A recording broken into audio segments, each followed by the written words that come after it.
जय भारती। नमस्कार। आज हम लोग भागवत गीता के तीसरे अध्याय के 17वें श्लोक पर विचार करेंगे। तो सबसे पहले श्लोक का पढ़ते हैं। यस्त्वा आमरति एव स्यात् आत्मतृप्तश्च मानवा आत्मनेव च संतुष्टः तस्य कार्यम न विद्यते। तो यहाँ भगवान एक नए डेफिनेशन पे आते हैं कि जो मनुष्य आत्मा में ही रमण करने वाला हो, यानी आत्मानंद हो और आत्मा में ही तृप्त और आत्मा में ही संतुष्ट हो, उसके लिए कोई कर्तव्य नहीं है। इसके पहले हमने देखा था विषयानंद की बात, कि जो विषय में इंद्रिय आसक्त है। अब यहाँ पे आत्मानंद की बात कर रहे हैं। इसको कविता के रूप में देखते हैं। वह जो ज्ञानी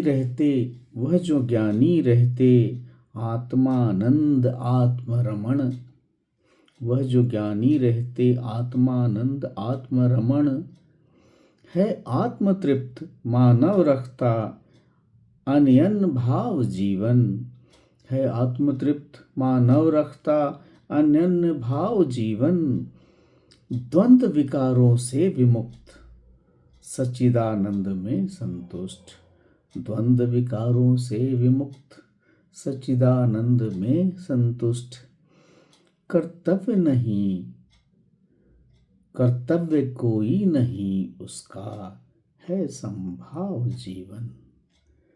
तो यहाँ पे भगवान जो है बड़े ही इस बार आत्मानंद के विषय में बता रहे हैं कि जो मनुष्य अपने आत्मा के अंदर ही रमण करता हो, मैं आनंद अनुभव करता हो, जो आत्मा में ही तृप्त हो, आत्मा में ही संतुष्ट हो, उसके लिए कोई कार्य नहीं रहता जिसे करना उसे आवश्यक हो। तो यहाँ पे अब कहना का है कि जब कर्ता भाव ही खत्म हो गया तो काम तो रहा नहीं। वो जो भी कर रहे हैं वो वही आप कर्तव्य है। कर्तृत्व खत्म हो गया, मतलब कर्ता भाव नहीं रहा।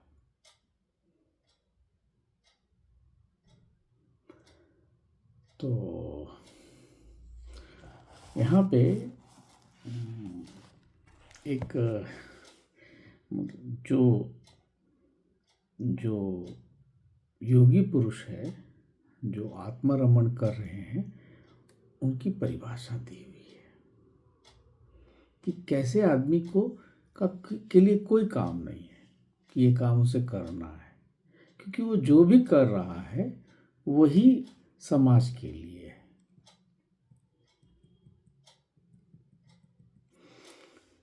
क्योंकि वो मनुष्य जो है, मतलब बाहर उसके लिए जो है, मतलब जब आत्मा में आनंद मिल गया है तो और पूर्णतः जो है उसके अंदर वो प्रसन्नता आ गई है, तो उस दिन कर्म जो है वो स्वाभाविक हो जाता है। वो जो भी कर रहा है उसकी स्वभाव हो गया, उसके लिए कोई कर्म रहा नहीं, क्योंकि उसके अंदर जो कर्ता भाव है वो समाप्त हो गया। कर्ता भाव है तो ही कर्म है।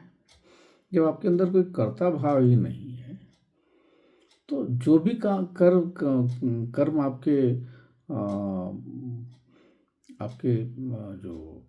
आपके निमित्त मात्र से कराया जा रहा है वो स्वाभाविक कर्म है,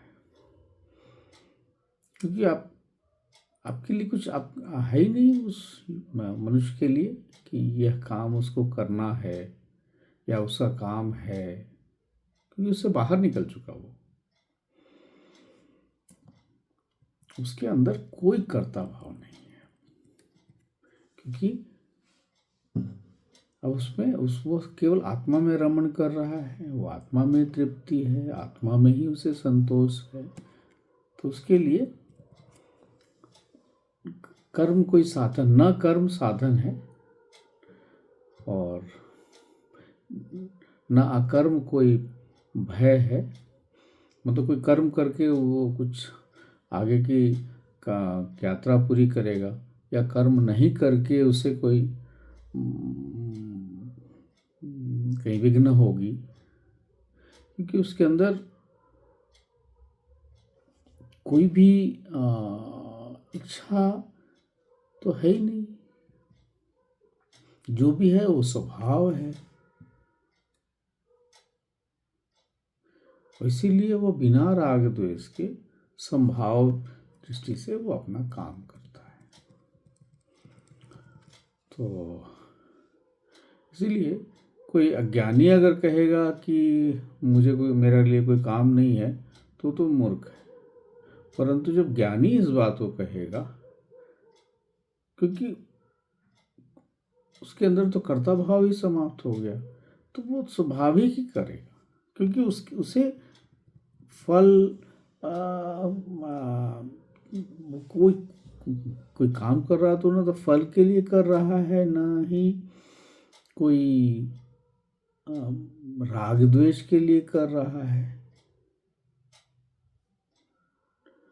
तो कोई कर्ता भाव भी नहीं है, इसीलिए वो इन चीज़ों से ऊपर उठ चुका है। तो इसीलिए भगवान कह रहे हैं कि ऐसे मनुष्य के लिए कोई कर्तव्य ही नहीं है।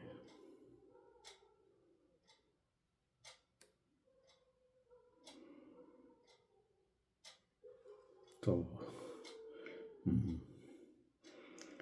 मतलब ऐसा कोई कर्तव्य नहीं है जो उसके लिए आवश्यक हो।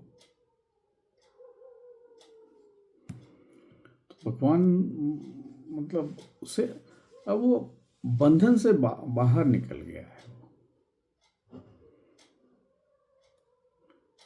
उसके लिए कोई चक्र नहीं है, कोई साइकिल नहीं है, कोई बंधन नहीं है,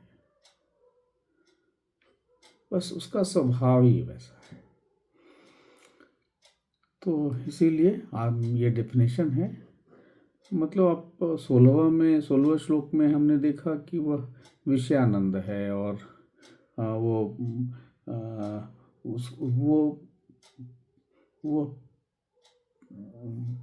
पापमय जीवन व्यतीत करता है, और यहाँ वह आत्मानंद है, और उसके लिए कोई कर्तव्य नहीं है। वो निरंतर प्रसन्न मुद्रा में।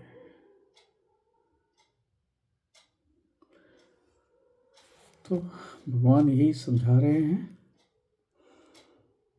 कि अलग अलग लोगों के लिए, जो विषय में है या फिर आत्मा में है, दोनों में ही रमन करने वालों के बीच की जो परिभाषा है उसको समझाया है भगवान ने। तो आशा है आपको ये ठीक लगा होगा। नमस्कार, जय भारती।